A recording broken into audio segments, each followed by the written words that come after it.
Close your eyes now and let yourself sink deeper into the softness of your pillow, feeling the gentle weight of the blanket hugging you like a quiet embrace. Outside, a soft rain begins to fall, tapping lightly against the window pane, a soothing rhythm that matches the slow rise and fall of your breath. Inhale deeply, hold for just a moment, and exhale everything that no longer serves you tonight. This is your time to drift, to let go, and to float gently into a story that has warmed hearts for decades, a modern fairy tale set in the colorful streets of Notting Hill. Tonight, I'm going to whisper every detail of this beautiful film to you, slowly, softly, so you can see it, feel it, almost live it again as you relax completely. There's no rush, no need to remember everything. Just allow the words to wash over you like warm waves, carrying you towards sleep. Imagine a cozy little bookshop tucked away on Portobello Road, filled with the faint scent of aged paper and polished wood, shelves reaching high with stories waiting to be discovered. This is where our tale begins, with a quiet man named William Thacker, someone who has known love and loss, who carries a gentle kindness in his eyes and a slight hesitation in his smile. William lives a simple life, surrounded by friends who fill his home with laughter and chaos, and tonight we'll walk beside him through every unexpected turn. You'll hear the spill of orange juice on a white shirt, the nervous flutter of first conversations, the ache of impossible longing, the courage it takes to chase what the heart truly wants, and finally, the peace of a love that chooses to stay. Every moment will unfold slowly, wrapped in whispers and the steady patter of rain, so you can savor the emotions, hope rising like dawn light, the warmth of true friendship, the quiet redemption found in second chances. Did you know that the famous blue door of William's house in the film was actually the home of the screenwriter Richard Curtis, before it became so iconic that fans flocked to it, and he eventually sold the house because of all the attention? And here's another little secret. Julia Roberts was paid exactly $15 million for her role as Anna Scott, which is playfully referenced in the movie itself when a journalist asks her character about her salary. These small truths blend with the fiction to make the story feel even more real, more tangible, like something that could happen just around the corner from where you are right now. As we begin, let your body grow heavier, your shoulders softer, your thoughts quieter. Have you ever felt like an ordinary person wandering through an extraordinary moment, wondering if magic could really touch your life? Just breathe into that question gently, without needing an answer tonight. And perhaps you've stood in a crowded street and suddenly locked eyes with someone who made the whole world pause. Do you remember that spark? That tiny flutter of possibility? Let those memories surface softly, then let them drift away on the rain. You're safe here, held by the rhythm of my voice and the gentle sounds around us. When we move into the story, you'll hear the faint creak of floorboards in an old bookshop, the rustle of pages turning, the distant hum of London traffic softened by mist. Everything is designed to help you unwind completely, to invite sleep to come as naturally as the next breath. Take one more slow inhale, feeling cool air fill your lungs, then exhale warmth and calm. You deserve this peaceful escape. And now, with the rain still falling softly outside your window, let's step together into Notting Hill, where a spilled drink is about to change two lives forever. Relax deeper, deeper still. And when you're ready, we'll begin. Let the rain continue its gentle whisper outside as we step quietly into the beginning of our story, where everything feels ordinary and safe, just like the soft rhythm of your own breathing right now. In the bustling yet charming neighborhood of Notting Hill, London, there lived a man named William Thacker, a kind-hearted travel bookshop owner whose life had settled into a comfortable, unremarkable rhythm after a painful divorce. You can picture him clearly. Tousled brown hair, warm hazel eyes that crinkled when he smiled, and a gentle awkwardness that made him instantly likable. His shop, called simply the Travel Book Company, sat on Portobello Road, its windows filled with maps of faraway places and guides to destinations most customers would never visit. Inside, the air carried the faint, comforting scent of old paper, leather bindings, and a hint of wood polish, while soft afternoon light filtered through the glass, casting golden pools on the worn wooden floorboards that creaked ever so slightly underfoot. William shared a flat with a quirky Welsh roommate named Spike, a lovable mess of a man with wild blonde hair, mismatched clothes, and an endearing lack of social awareness.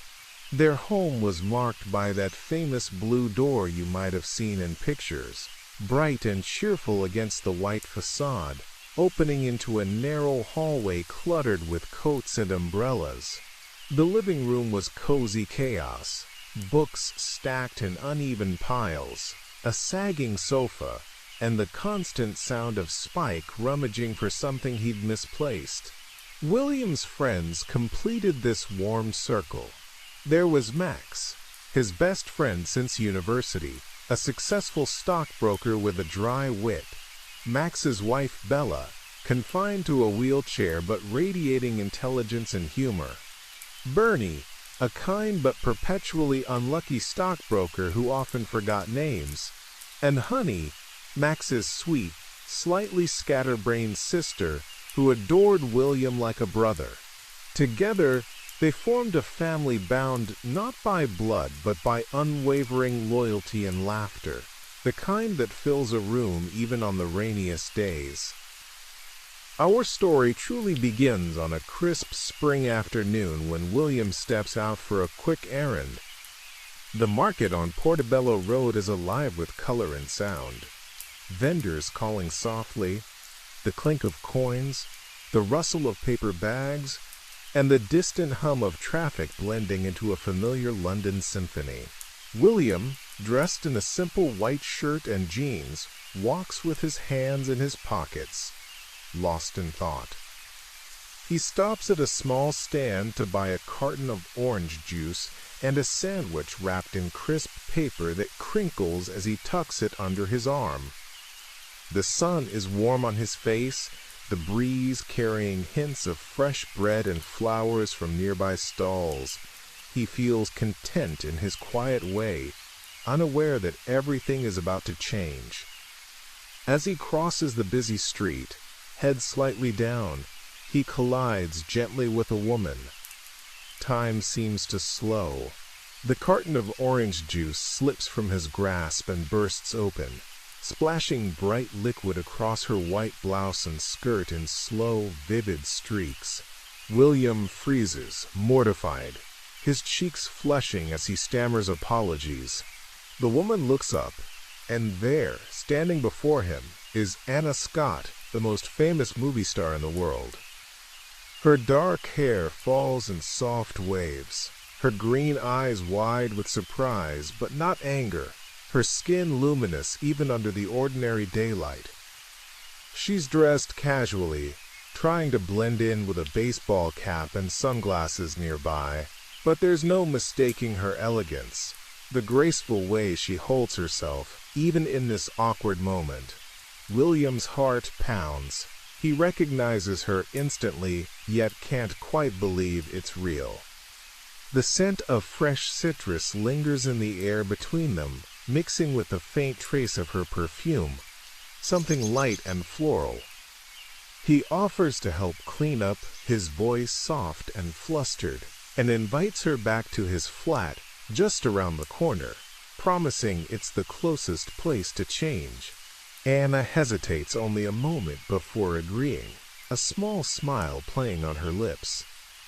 They walk side by side in companionable silence, William hyper-aware of every step, every breath. At the flat, Spike is mercifully out, leaving the space quiet. William leads her upstairs, the wooden steps creaking faintly under their feet, and offers a clean shirt from his drawer. Simple, soft cotton that smells faintly of laundry detergent and home. Anna disappears into the bathroom, and William paces nervously in the living room, running a hand through his hair, wondering if this is actually happening. When she emerges, the shirt hangs loosely on her frame, making her look unexpectedly vulnerable, more human than the untouchable star on magazine covers. They talk tentatively at first, William trying to play it cool, cracking small jokes about his terrible aim with liquids, Anna laughing softly, genuinely. There's a spark, subtle but undeniable, in the way their eyes meet and hold just a second longer than necessary. She thanks him warmly, and as she prepares to leave, William walks her to the door. On impulse, just as she steps outside, she turns and kisses him, soft, lingering, her lips warm and gentle against his. It's brief but electric, leaving William breathless, staring at the closed blue door long after she's gone. Later that same day, fate nudges them together again. Anna, now at a press event for her new film Helix, a sci-fi blockbuster, realizes she left her belongings at William's flat. She calls, her voice calm but apologetic over the phone, and asks if she can retrieve them. William, still reeling from the kiss, agrees immediately. When she arrives, the evening light has softened to a warm glow filtering through the windows. They sit together on the sofa, sharing tea that steams gently in mismatched mugs, the faint clink of porcelain as they set them down. Conversation flows easier now, about travel, books, the absurdity of fame. Anna opens up slightly, hinting at the loneliness behind the glamour, while William listens with quiet empathy, his presence steady and reassuring.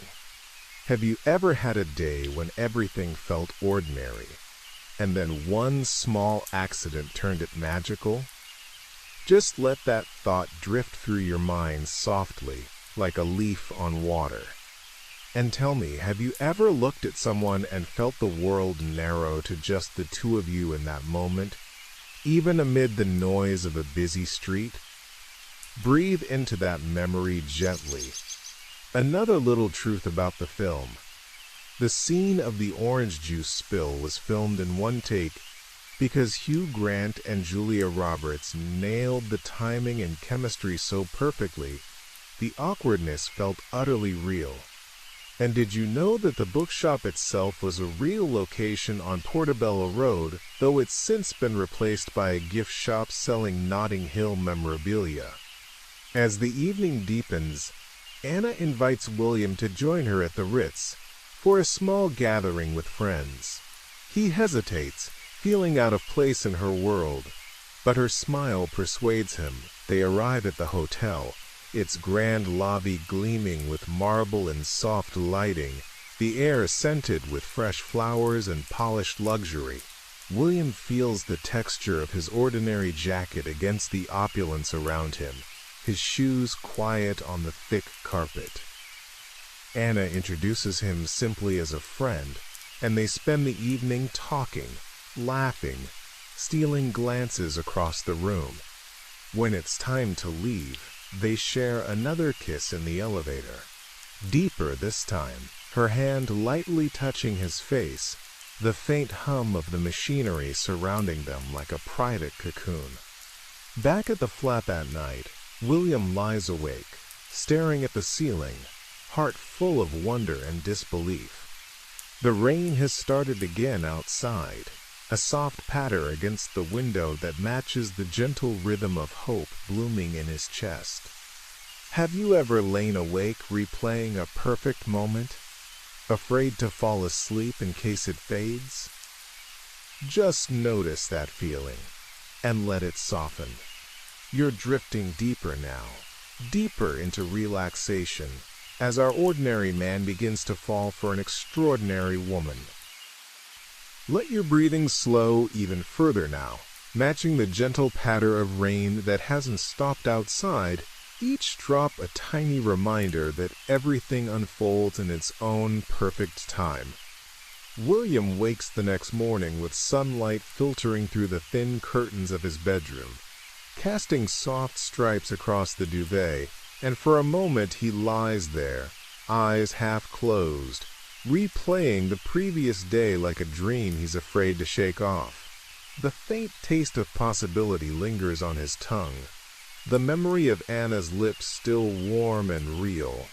He smiles sleepily to himself, then pads barefoot down the creaky stairs to the kitchen, where Spike is already rummaging noisily through cupboards, wearing nothing but heart-patterned boxer shorts and an old t-shirt with holes in it. The air smells of toast and instant coffee, comforting and ordinary, grounding William even as his mind drifts back to the extraordinary. Days pass in a quiet blur, and William tries to settle back into routine, stacking books in the shop, the soft thud of hardcovers meeting shelves, the gentle rustle of pages as customers flip through travel guides to places like Morocco or Bali, their fingers tracing glossy photos of sun-drenched beaches and ancient markets. But Anna is never far from his thoughts. Then, one afternoon, the phone rings in the empty shop, its old-fashioned bell-like trill cutting through the silence. It's Anna. Her voice is soft, almost hesitant, asking if he'd like to meet her at a small, discreet restaurant that evening. William's heart leaps. He agrees immediately, trying to sound calm even as his hands tremble slightly on the receiver. That night, he dresses carefully. Simple dark shirt, jeans, a jacket that feels a little less ordinary than usual, and walks through the cool evening air to the restaurant tucked away in a quiet corner of London. The place is intimate, dimly lit by candles that flicker gently in glass holders, casting warm golden light across white tablecloths and polished silverware. The faint scent of garlic and herbs drifts from the kitchen, mingling with the subtle aroma of red wine being poured nearby.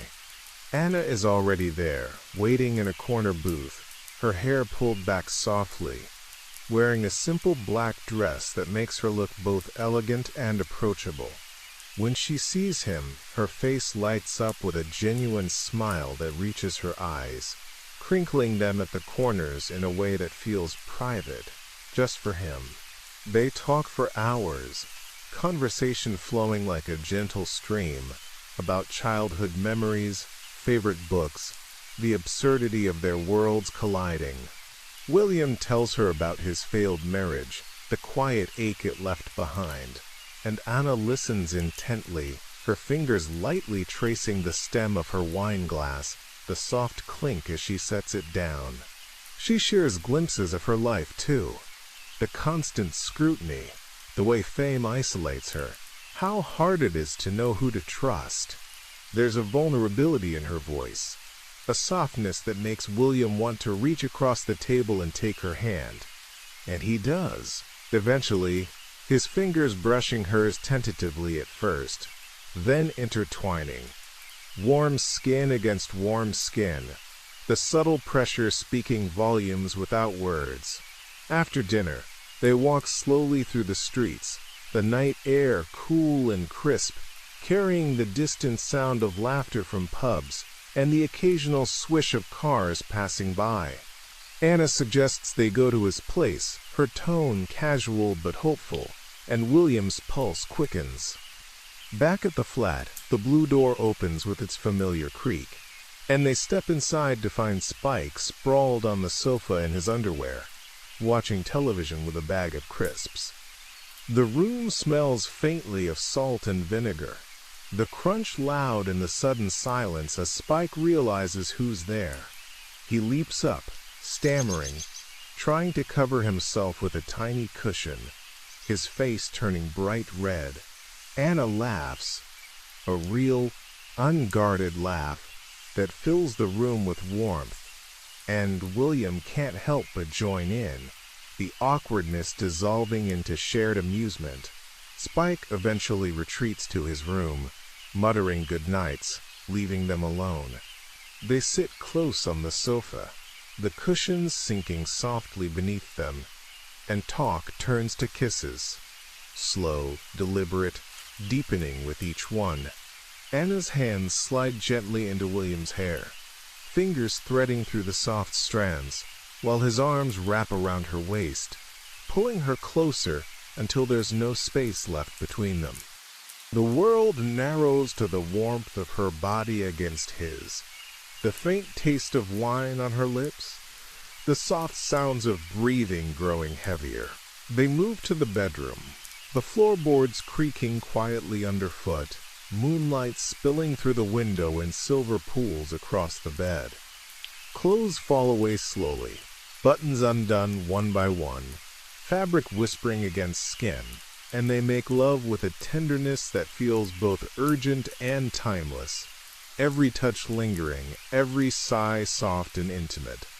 Afterward, they lie tangled in sheets that smell faintly of laundry and home, Anna's head resting on William's chest, listening to the steady thump of his heart as he strokes her hair gently, the strands silky between his fingers. Morning comes softly, sunlight filtering through the curtains again, but this time Anna is there beside him, her skin warm and smooth against his.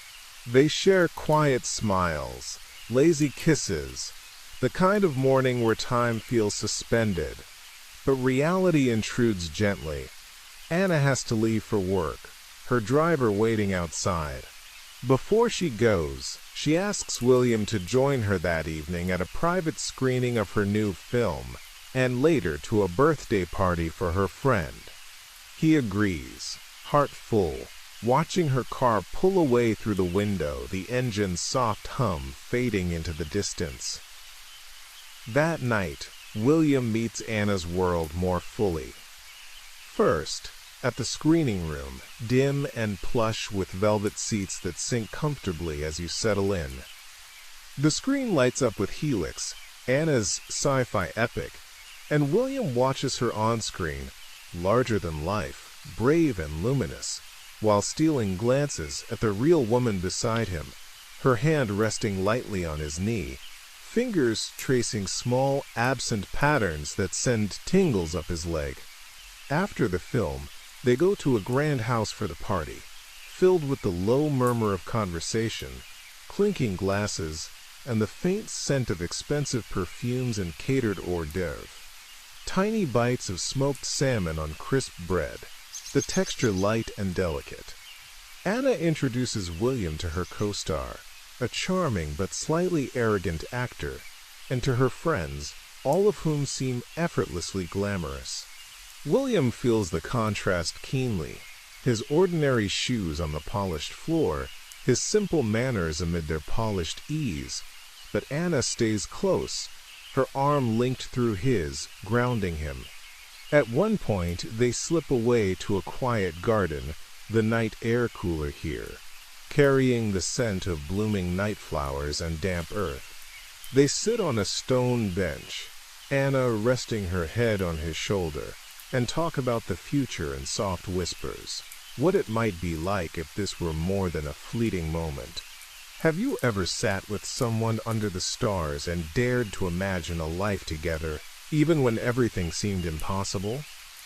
Let that question settle gently in your heart tonight. Another small truth about the film. The dinner party scene we'll reach soon was improvised in parts, with the actors encouraged to ad-lib their awkward conversations, making the humor feel so natural and warm. And did you know that Hugh Grant practiced his famously awkward walk for weeks to capture William's endearing clumsiness perfectly? As the days blend into a beautiful routine, William and Anna steal moments together. Walks in the park where leaves crunch softly underfoot in autumn shades of gold and red, private dinners in hidden restaurants, nights spent wrapped in each other's arms. One of their sweetest dates is a quiet evening picnic in a secluded park at dusk, the grass cool and slightly damp beneath the blanket they spread out, the air filled with the earthy scent of approaching rain. They share strawberries, sweet and juicy, the juice staining their fingers red, and champagne that bubbles lightly on the tongue. Anna lies with her head in William's lap, looking up at him as he feeds her bites, their laughter soft and private. But woven through the joy is the growing awareness of their differences. Anna's life of flashbulbs and schedules, William's quiet bookshop world. Yet, in these moments, none of that matters. Have you ever felt completely at peace with someone, as if the rest of the world could wait forever? Breathe into that feeling now, letting it fill you completely. Soon, Anna invites William to meet her at the hotel where she's staying, a luxurious place with marble floors that echo softly underfoot and the faint scent of fresh lilies in massive arrangements. When he arrives, she opens the door wrapped in a robe, her hair damp from a bath, the air carrying hints of lavender and steam.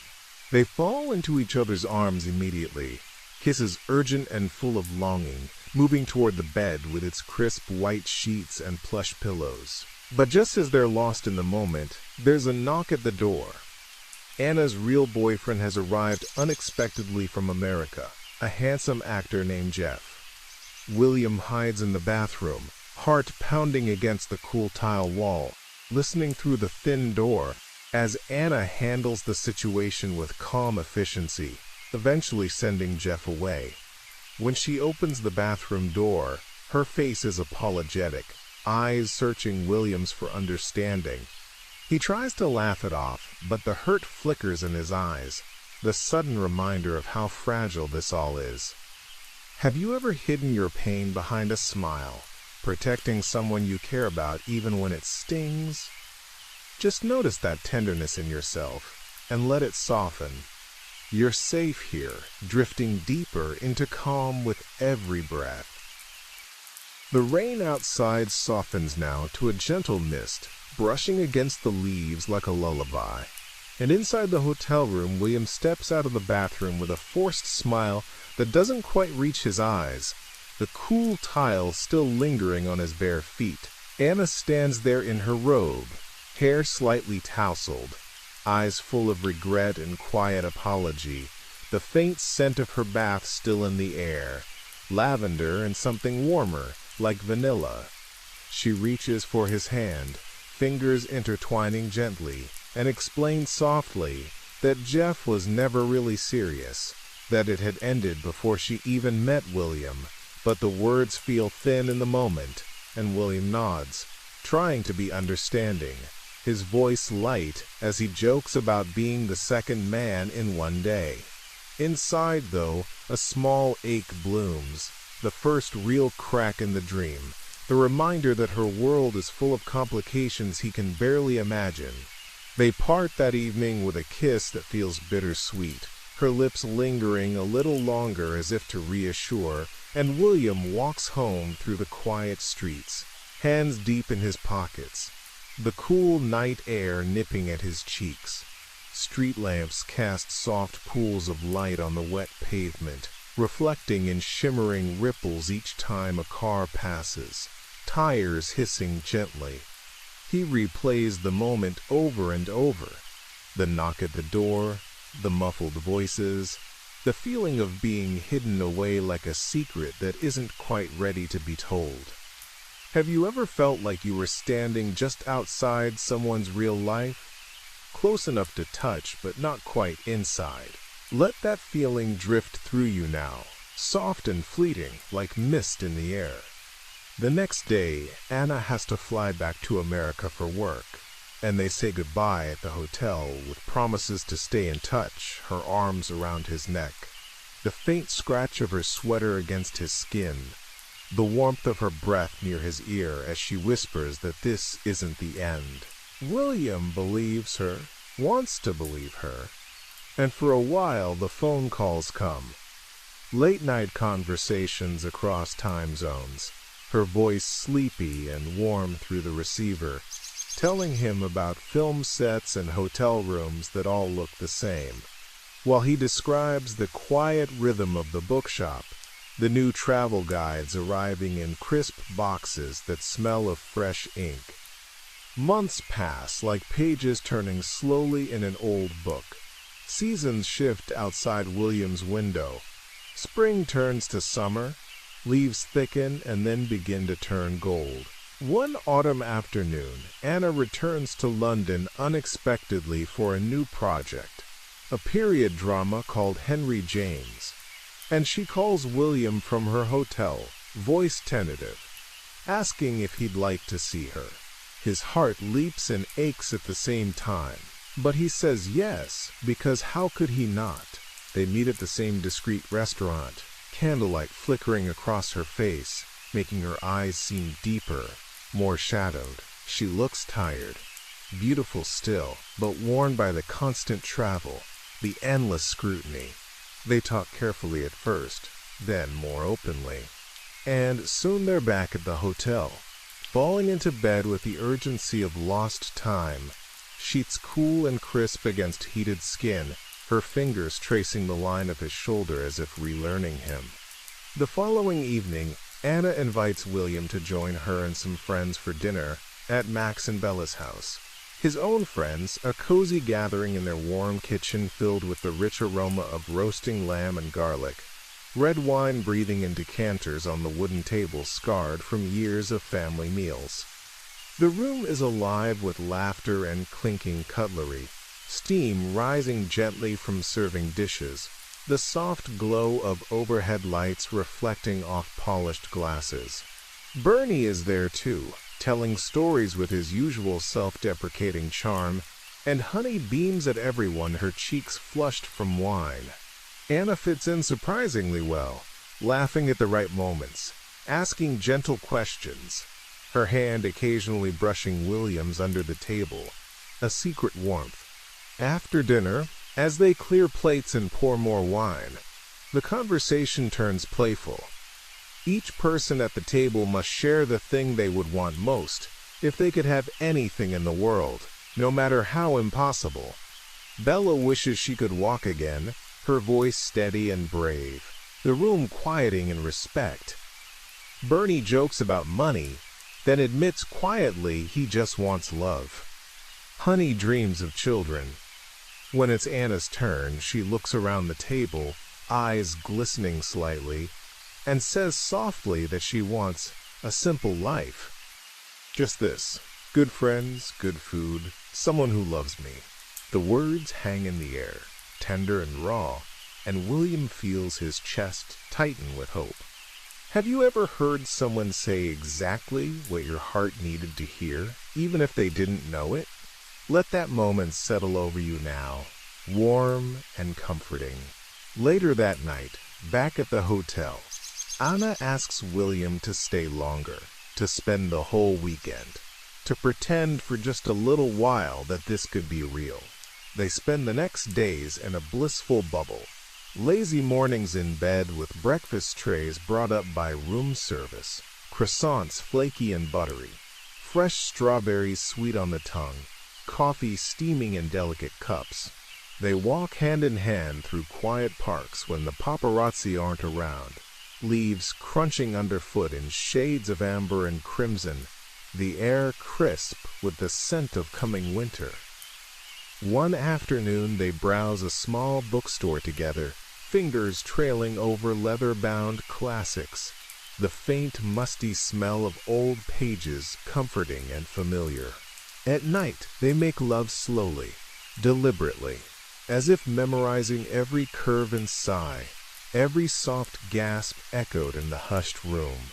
But the bubble bursts on a rainy afternoon when William arrives at the hotel unannounced, carrying a small bouquet of flowers, simple daisies wrapped in brown paper that crinkles softly in his hands.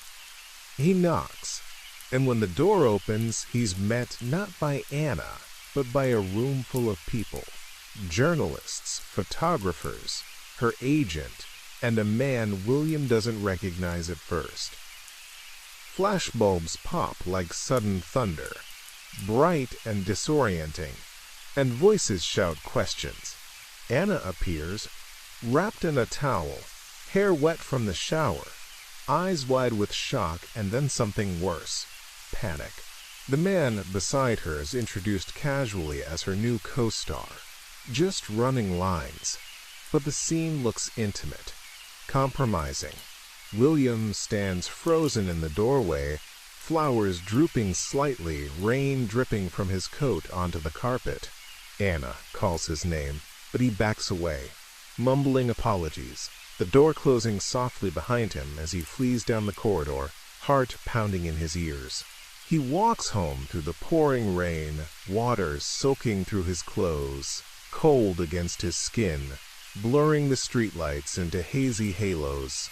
The ache is deep now, sharp and familiar. The feeling of being out of place, of loving someone whose life he can never truly enter. Spike finds him later, soaked and silent on the sofa, and offers quiet company. The two of them sharing a beer in silence, the faint fizz of opening cans the only sound. Have you ever walked away from something beautiful because it hurt too much to stay? Just breathe into that memory gently, letting the rain outside wash it clean. The next day, Anna comes to the bookshop. The bell above the door jingles softly as she steps in, dripping from the rain, eyes red-rimmed. Customers browse quietly in the background, the rustle of pages turning like white noise. She apologizes, explains that the man was harmless, that the press twisted everything. But William, hurt and guarded, tells her it's too difficult, that he's just a simple guy and she's the most famous woman in the world. His voice is gentle but firm, the words painful to say. Anna listens, tears falling silently, then nods and leaves, the door closing with a soft click that echoes in the sudden quiet. William stands behind the counter, hands gripping the wood until his knuckles pale, watching her disappear into the gray afternoon. Did you know that the heartbreaking bookshop breakup scene was shot in a real travel bookshop that struggled financially for years after the film because tourists kept coming just to stand where William and Anna stood? And here's another quiet truth. Julia Roberts herself suggested the line, "I'm just a girl," that comes later. It wasn't in the original script, but felt so right that Richard Curtis kept it. As winter approaches, William tries to move on, throwing himself into the rhythm of friends and routine, the warmth of their support wrapping around him like a blanket. But the ache lingers, soft and persistent, like the low hum of distant traffic on a quiet night. You're drifting deeper now, deeper into calm, letting the story carry you gently toward its turning point. Let the mist outside fade into a quieter drizzle now, each drop slower, softer, as if the night itself is settling down with you, wrapping you in calm as we move toward the heart of redemption. Winter deepens in Notting Hill, bare trees lining the streets like gentle sketches against the gray sky, the air crisp and clean with the faint scent of wood smoke from distant chimneys. William throws himself into the comfort of routine and friends, trying to mend the quiet hole Anna left behind. Evenings are spent at Max and Bella's warm home, the kitchen glowing with lamplight, the rich aroma of shepherd's pie or hearty stews filling the air, steam curling from bowls as laughter rises around the table. Honey brings terrible dates to dinner, awkward men who talk too loudly or too little, and the group teases gently, their voices overlapping in familiar, comforting chaos. Bernie shares stories of stock market mishaps. Bella offers sharp-witted observations from her chair by the fire, and Spike drops in unexpectedly, still in his eccentric outfits, adding absurd commentary that makes everyone chuckle.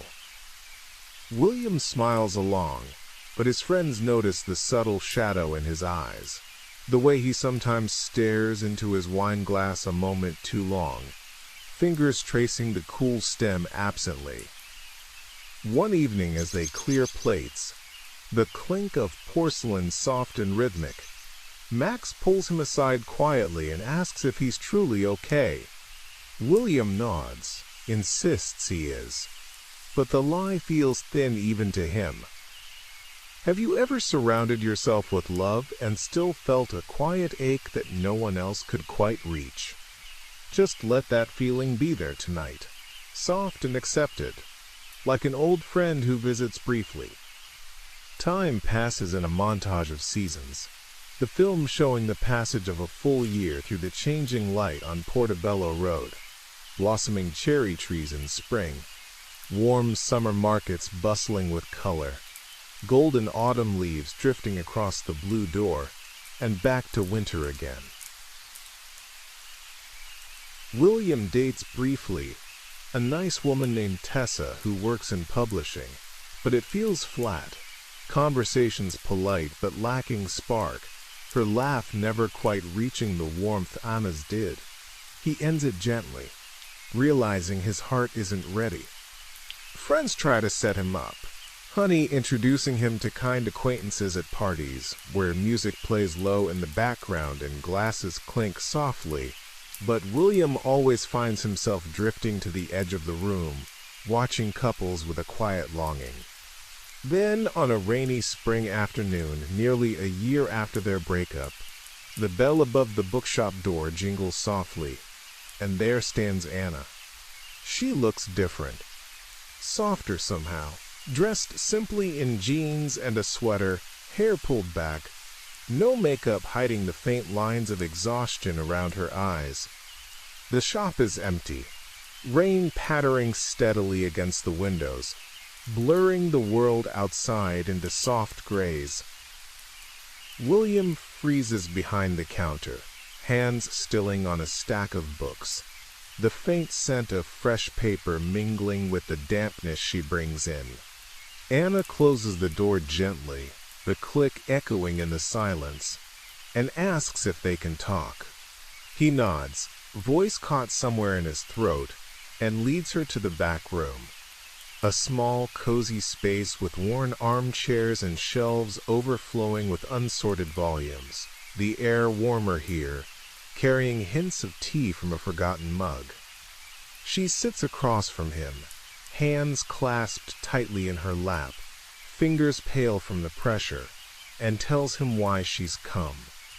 A tape has surfaced, intimate footage from a past relationship, long before him, now leaked and causing scandal in America. The press is relentless, hounding her every move. And in the midst of the storm, she realized the only place she wanted to be was here, in London, with him. Her voice is quiet, vulnerable, eyes searching his face for any sign of welcome. She asks if she can stay for a while, just to escape, to breathe. William listens, heart pounding softly against his ribs, the rain a steady backdrop like a heartbeat. He wants to say yes immediately, but caution holds him back, the memory of pain still fresh. Yet looking at her, seeing the raw honesty in her expression, he nods and offers her a place to stay, the words coming out gentle and steady. Anna moves into the flat above the bookshop, sharing the chaotic space with William and Spike. Mornings become tender. Waking to the soft creak of floorboards as she pads to the kitchen, the aroma of fresh coffee brewing, steam rising in lazy curls. They fall back into intimacy slowly at first, tentative touches turning into lingering embraces, kisses that taste of toothpaste and hope. Spike, ever the comic relief, stumbles upon them in compromising moments, once bursting in wearing a ridiculous diving mask and snorkel, muttering about looking for his keys, and Anna laughs with genuine delight. the sound bright and healing in a cluttered hallway. Days blend into a quiet domestic rhythm. They shop together at the market, fingers brushing as they choose ripe tomatoes and fresh bread, the paper bags rustling softly. Evenings are spent cooking simple meals, pasta sauce simmering with garlic and basil, the sizzle gentle in the pan, or curled on the sofa watching old films, her head on his shoulder, the television's soft glow flickering across their faces. One night, they host a small dinner with the friends, the table crowded with mismatched chairs, candles flickering in glass jars, laughter echoing as Bernie forgets Anna's name again and calls her Annie, everyone dissolving into warm giggles. Anna fits seamlessly now, her presence adding a new layer of joy, her hand often resting lightly on William's knee under the table, a silent promise. But doubt creeps in subtly. William overhears Anna on the phone with her agent, discussing offers in America, her voice practical and distant. He begins to worry that she'll leave again when the scandal dies down, that he's just a temporary refuge. Have you ever loved someone so much that the thought of losing them made you pull away first, to protect your heart? Breathe into that fear gently, letting it soften around the edges. The turning point comes the next day. Anna has a press conference at the Savoy Hotel for her new film, and she asks William to come. The room is grand. High ceilings, crystal chandeliers casting sparkling light, rows of journalists with notebooks and cameras ready. Anna stands at the podium, poised and professional in a simple, elegant dress, hair shining under the lights. Questions come fast about the leaked tape, her future plans. But one journalist, a young man with a notepad, asks about her personal life. Will you be returning to America soon? There are rumors of a major role waiting. Anna pauses, glancing toward the back where William stands quietly, half hidden in the shadows. The room hushes, the faint click of cameras the only sound.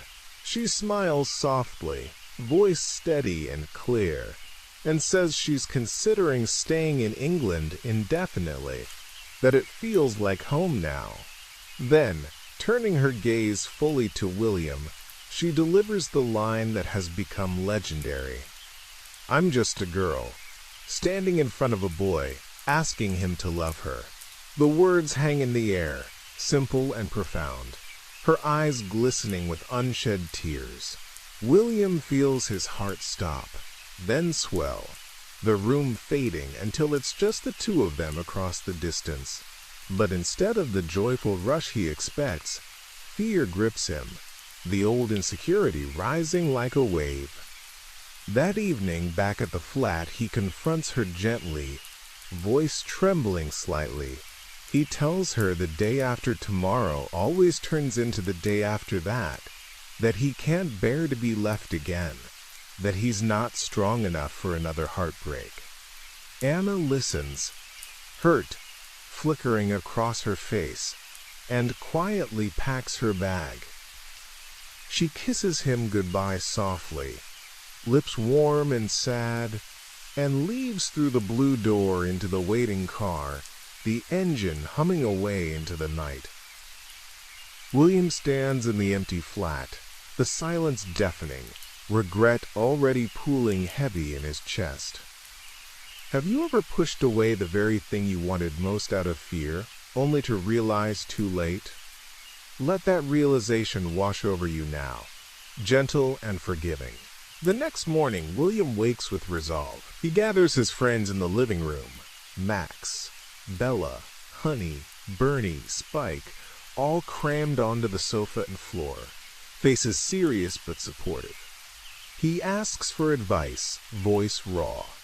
What should I do? I've made a terrible mistake. They brainstorm comically at first, Spike suggesting he hire a helicopter, Honey offering to lend her lucky charm. But then Max cuts through with clarity. Go to her. Tell her how you feel. They help him track down where Anna is staying. The group piling into Max's car, racing through London traffic with comic urgency, wrong turns and frantic map reading, laughter mixing with determination. They arrive at the hotel just as Anna is preparing to leave for the airport. William bursts into the press room where she's saying final goodbyes. Breathless and disheveled, rain from outside still clinging to his coat. The room falls silent again, cameras poised. He stumbles through his words at first. Awkward, heartfelt apologies, admitting his fear and his love. How he was wrong to let her go.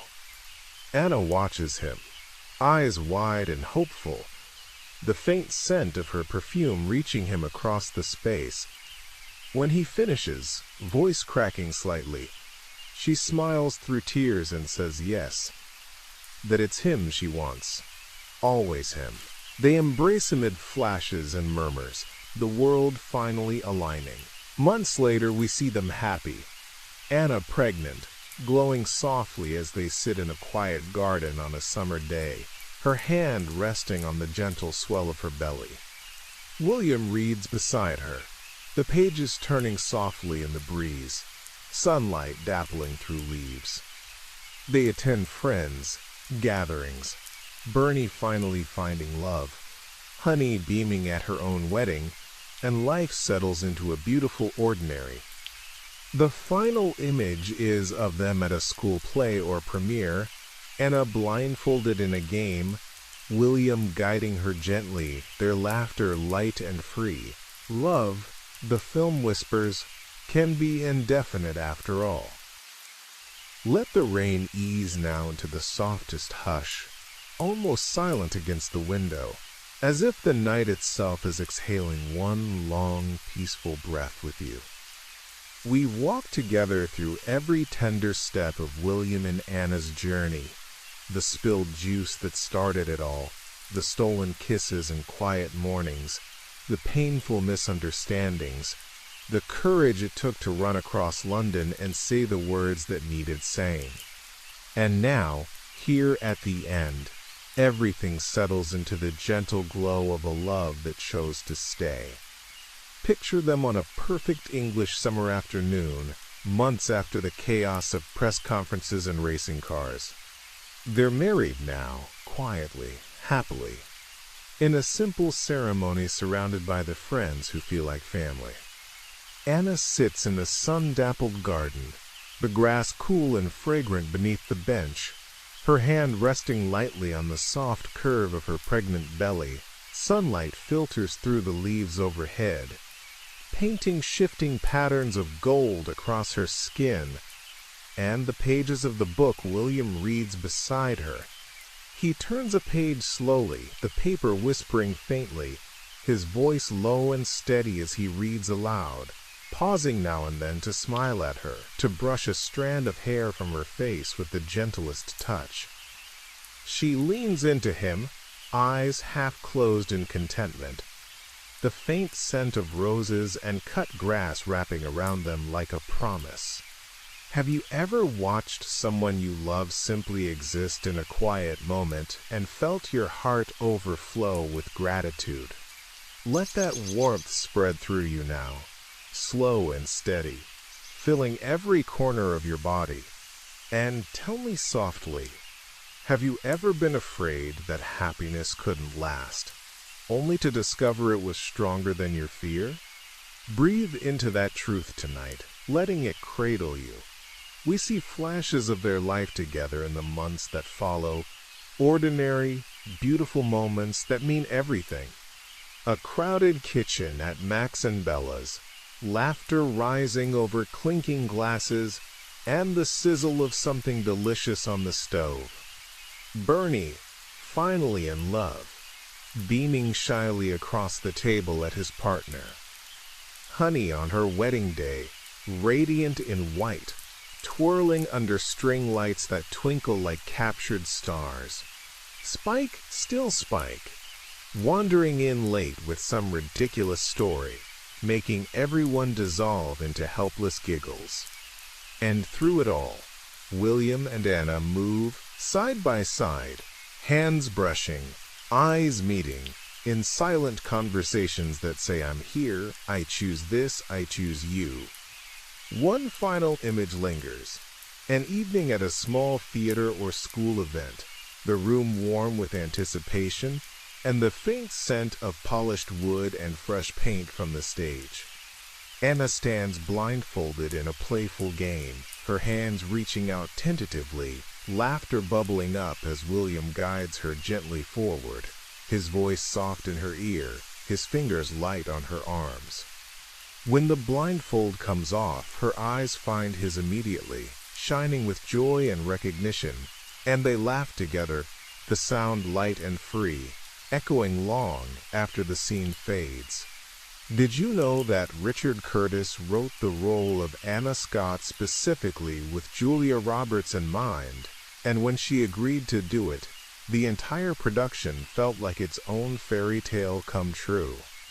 And one last quiet truth. Hugh Grant has said in interviews that the famous "I'm Just a Girl" press conference scene still makes him tear up because it captures something so simple and profound about love, that at its core, we're all just people hoping to be seen and chosen.